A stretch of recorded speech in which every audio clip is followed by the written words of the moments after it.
다음은 파리 부동산 대책의 두 번째 내용이고요.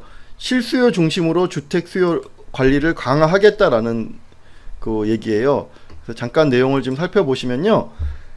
크게 세 개의 카테고리로 되어 있고요. 양도소득세를 강화하겠다. 그리고 다주택자한테 금융 규제를 강화하겠다. 그리고 다주택자의 임대주택 등록을 유도하겠다라는 세 개 내용으로 되어 있고요. 다주택자 같은 경우는 임대주택을 유도하게 되면 사실 세금 안 내시는 분들 굉장히 많으시잖아요. 월세나 뭐 이런 거 받으시면서 영수증도 안 끊어주고 뭐 그런 분들 굉장히 많으신데 다주택자들을 임대주택 등록을 유도해서 세금 내게 하겠다라는 거고요. 그 다음에 1번, 2번은 좀 자세하게 살펴볼게요. 먼저 양도소득세 강화입니다. 양도소득세 강화는 맨 처음 카테고리에서 말씀드렸지만 2주택 이상 다주택자, 즉 이건 투기지역에만 해당이 되겠죠. 뭐 강남 같은 경우는 당연히 다 포함됐고요. 기존의 2주택자와 3주택자가 뭐 그 양도 차익에 대해서 기본세율이 6에서 40%까지 적용이 됐다라고 하면 2주택자 같은 경우는 플러스 10%, 3주택자는 플러스 20%니까 실제로 2주택자는 맥시멈 세율 50%, 3주택자는 맥시멈 세율 60% 이렇게 적용하겠다라고 합니다. 근데 여기서 아주 중요한 포인트가 하나 있어요. 이 적용 시기인데요. 적용 시기가 2018년 4월 1일 이후에 양도하는 주택부터 적용되는 거예요. 그러니까 여기서의 양도, 지금 모든 부동산 대책에서 양도의 의미는요, 보통 계약서 쓴 날이 아니라 잔금 내지는 등기 치르는 날이 기준이 되는 거거든요. 그러니까 지금 이 대책은 뭐냐면 정부에서 2주택 이상을 갖고 계신 분은 4월 1일 이전까지 등기를 넘기세요. 그러면은 일반 과세로 해주겠지만 그 이후에 하게 되는 것은 세금을 50%, 60%까지 매기겠습니다. 이 내용으로 파악을 하시면 될 것 같아요. 그래서 앞으로 시장에 2주택자, 3주택자들의 매물이 상당 기간 한 몇 개월 남았나요? 지금 지금 몇 월이죠? 8월. 거의 한 10여 개월 남았는데 그동안에 8개월 남았거든요. 8개월 남았는데 그동안에 2주택자, 3주택자들은 물건을 내놔라. 그래서 시장을 안정시키겠다 하고 이 부분은 다주택자한테는 일단 퇴로를 좀 열어준 거죠. 아까 재건축 조합원 지위 양도 부분은 완벽하게 퇴로를 막았는데 이 부분은 퇴로를 열어줘서 물건을 좀 풍부하게 시장에 만들도록 한 그런 정책의 효과가 있을 것 같습니다. 그리고 기존에 양도세 같은 경우는 뭐 비과세 요건이 있었죠. 그래서 1가구 1주택인 경우는 원래 2년 거주 요건이 있었는데 2년 거주 요건이 없어졌었죠. 그런데 비과세를 받으려면 앞으로 2년 이상 거주해야 된다라는 그 요건이 하나가 더 생겼고요. 그 다음에 분양권 같은 경우는 1년 이내에 매도하면 50%, 1년에서 2년 사이는 40%, 그리고 2년 이상이 지나면 일반 과세로 전환이 됐는데요. 이제는 보유기간과 관계없이 양도소득세를 모두 50%를 적용하겠다라는 거거든요. 그리고 내년 1월 1일부터 양도하는 분양권에 적용되니까요. 이 의미를 좀 잘 이해하셔야 되고요. 그리고 포인트가 또 하나 있는 게 뭐냐면 지금 분양권 갖고 계시면서 돈 벌었다고 좋아하시는 분들이 있는데 다들 아시는 것처럼 뭐 강남 같은 경우는 다운 계약이나 이런 것들이 많이 없어졌지만 일부 지역 같은 경우는 다운 계약을 아직도 쓰시는 분들이 상당히 많이 있으세요. 그래서 지금 본인들은 다운 계약 써놓고 가격 올랐다고 막 좋아하시는데 문제는 뭐냐면 지금 시점에 매도를 하게 되면 양도세율이 50%이기 때문에 뭐 지금 2년이 지나갔고 나는 드디어 일반과세 전환이 됐어 뭐 이런 상황에 와 있는데 갑자기 양도세율이 50% 적용되게 되면 본인은 다운 써놓고 다시 팔 때는 다운을 못 쓰게 되겠죠. 그런데다가 양도소득세율이 50% 적용되면 실질적으로 남는 게 손에 쥐는 게 하나도 없을 가능성이 있죠. 그리고 여기도 역시 이 분양권도 퇴로를 1월 1일까지 열어줬어요. 그러니까 일반 과세나 최소한 44%를 적용되려면 올해 안에 전부 다 매도해. 분양권도 전부 다 매도해 하면서 퇴로를 열어줬어요. 그렇게 보면 자 다시 정리를 해보면 그러니까 조합원 지위를 가질 수 있는 물건은 퇴로를 열어주지 않았고요. 다주택자는 퇴로를 열어줬고 그리고 분양권도 일부 퇴로를 열어줘서 일단 시장에 매매 자체가 안 되게 한 건 아니라는 거죠. 그래서 분양권도 역시 내년 1월 1일 전에 상당한 물량이 나오게 될 그런 가능성이 큰 것 같습니다.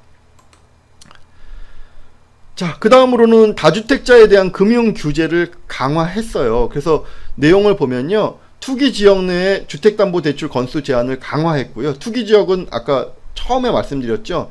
강남 같은 경우 해당이 되고, 차주당 한 건, 그러니까 과거에는 남편 이름으로 사고 아내 이름으로 사면 뭐 남편 이름으로 한 건, 그리고 아내 이름으로 한 건, 이렇게 했는데 이제는 세대당으로 하겠다라는 거고요. 동일 세대 내에 다른 세대원은 추가 대출이 가능했지만 이제는 뭐 아내 이름으로 사도 세대당 하나니까 대출이 안 되게 되는 거죠. 그런 식으로 이제 금융 규제가 강화됐고요. 그 다음에 LTV나 DTI를 강화했죠. 그래서 투기과열지구나 투기지역은 기본적으로 LTV나 DTI가 40%가 적용이 되는데요. 잠깐 내용을 보시면 40%가 적용이 되는데, 주택담보대출을 한 건 이상 보유한 세대에 대해서는 LTV나 DTI 비율을 10%씩 강화하겠다. 이게 이제 무슨 말이냐면, 아까는 한 개 대출 받으면 다음은 대출 안 해준다며, 뭐 이 내용은 투기지역에 해당이 되는 거고요. 투기과열 지구에만 해당이 되는 경우에는 한 개 대출이 있어도 또 하나 대출을 받을 수는 있는 거죠. 그렇지만 LTV나 DTI를 10%씩 더 강화해서 30%만 해주겠다. 그러니까 더욱더 대출을 줄이겠다. 그리고 이주비 대출 같은 경우도 지금 바로 대출을 줄이겠다는 의견들이 있어서 지금 이주비 대출, 잔금 대출, 이런 모든 대출들이 지금 점점 묶일 확률이 큰 것 같습니다. 자, 또 다음은 어떤 내용이 있는지 보면요. 그리고 중도금 대출 보증 건수를 제한했어요. 아주 2, 3년 전만 해도 사실 우리가 중도금 대출은 우리가 분양권에 관련된 거죠. 분양권은 신한은행 정도만 2건으로 대출을 제한했고요. 우리은행 같은 경우는 몇 개가 돼도 막 해줬던 기억이 있거든요. 그런데 그 중도금 대출 보증을 1인당 통합 2건, 그러니까 한 명당 2건이니까 나 2개, 아내 2개, 그럼 벌써 한 집에 4개. 그리고 혹시라도 뭐 자녀가 있어서 장성한 집에는 자녀 뭐 2개, 그럼 6개, 8개 막 이렇게 되시는 분들이 굉장히 많았는데, 이제 집으로 세대당 통합 2건 이하로 제한을 하겠다라는 거고요. 투기지역, 투기과열지역, 조정 대상 지역은 세대당 한 건으로 강화하겠다라고 하네요. 그러니까 이 말은 중도금 대출을 한 건으로 제한하겠다는 거는 일반 분양권도 앞으로 몇 개를 갖고 있을 수 없다. 세대당 한 건만 가지고 있어라. 뭐 이런 내용으로 이해를 하시면 됩니다. 자, 다주택자의 임대주택 등록 유도는 뭐 더 이상 말씀 안 드릴게요. 뭐 그냥 간단한 내용이니까 그냥 한번 읽어보시면 될 것 같고요. 자, 넘어가도록 하겠습니다. 자, 다음은 어저께 파리 부동산 안정화 대책의 3번째 내용인데요. 투기적인 주택 수요에 대한 조사를 강화하겠다. 이런 내용이고요. 그러니까 조사 강화하겠다는 내용이니까 그냥 요것은 이 한 장으로 알아보고 넘어가도록 하겠습니다. 특이사항으로는 요 3-1번 정도는 좀 알아두실 필요가 있어요. 그래서 자금 조달 계획 신고를 의무화하겠다.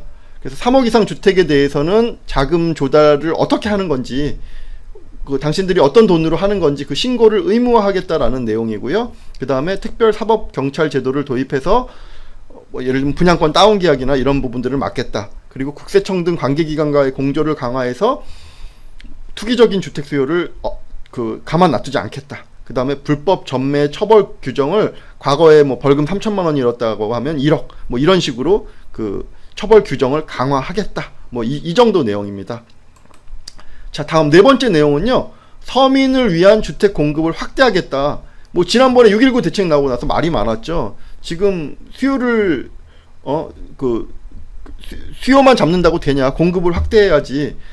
뭐 이런 내용들이 많다 보니까 공급을 확대하겠다라는 뭐 그런 정도의 내용이 나왔다. 이렇게 보시면 될 것 같고요. 근데 저도 여기에 대해서 사실 되게 할 말이 좀 많이 있는데 지금 공급 확대하면 안 되는 시점이에요. 이미 공급된 물량이 너무 많기 때문에 실제로 어저께 정부에서 발표한 자료를 앞페이지나 뒤를 꼼꼼하게 보신다라고 하면 지금 공급 확대가 중요한 것은 아니거든요. 정확하게 말씀을 드리면.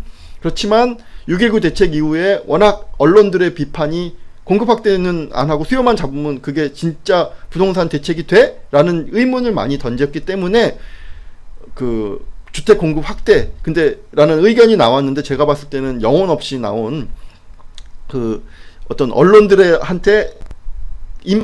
입맛에 맞게 그냥 적용해 준 그 정도 내용으로 이해하시면 될 것 같아요.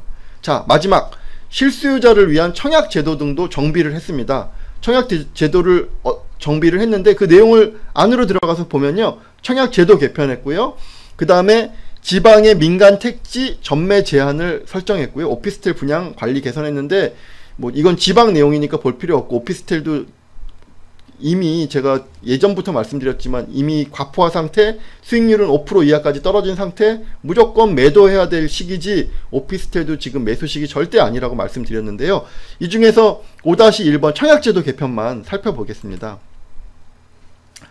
청약제도는 지금 서울 수도권 같은 경우는 1년에 1순인데요. 이것을 다시 2년으로 바꿨어요. 그래서 투기과열지구 및 조정대상 지역 같은 경우 기존에 1순위가 되는데 1년이 걸렸다라고 하면 2년, 그러니까 산술적으로만 본다라고 하면은 그 뭐 통장이 뭐 한 반 정도로 줄어드는 뭐 그 정도 효과가 있을 것 같고요.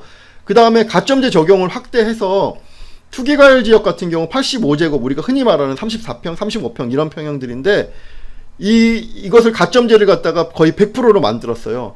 이 말은 뭐냐면 지금 반포 잠원권에서 그 무주택자로 기다리시는 분들한테는 뭐 된다는 아니지만 일단 무주택 기간, 부양가족수, 청약, 저축, 가입 기간 등을 산정할 경우에 과거에는 거의 될 확률이 없었다라고 하면은 이제는 무주택자라는 거 하나만 가지고도 당첨될 확률이 상당히 높아졌다. 물론 아주 완전 당첨되는 건 아니고요. 그렇지만 무주택자들은 상당히 이제 좀 기대해 볼 만하다. 뭐 이런 생각을 좀 해볼 수 있겠죠. 자, 다음 가점제 당첨자의 재당첨 제한 도입인데 이것은 뭐 중요한 내용 아니니까 넘어가고요. 역시 민영주택, 예비주택, 예비입주자 선정 시 가점제 우선 적용, 강남권이랑은 뭐 그닥 큰 상관이 있을 것 같지 않으니까 이 내용도 넘어가도록 하겠습니다. 오늘 전체적으로 내용을 좀 훑어봤는데 대책이 제가 개인적으로 거의 뭐 수소폭탄급이라고 생각해요. 특히나 재건축조합원의 지위를 승계하지 못하게 한 것은 너무 지나치게 좀 묶지 않았나라는 생각이 들 정도였거든요. 제가 지난 1년간 계속 그 매수에 대해서 부정적인 의견을 보내드렸던 것은 여러분들이 잘 아실 거예요.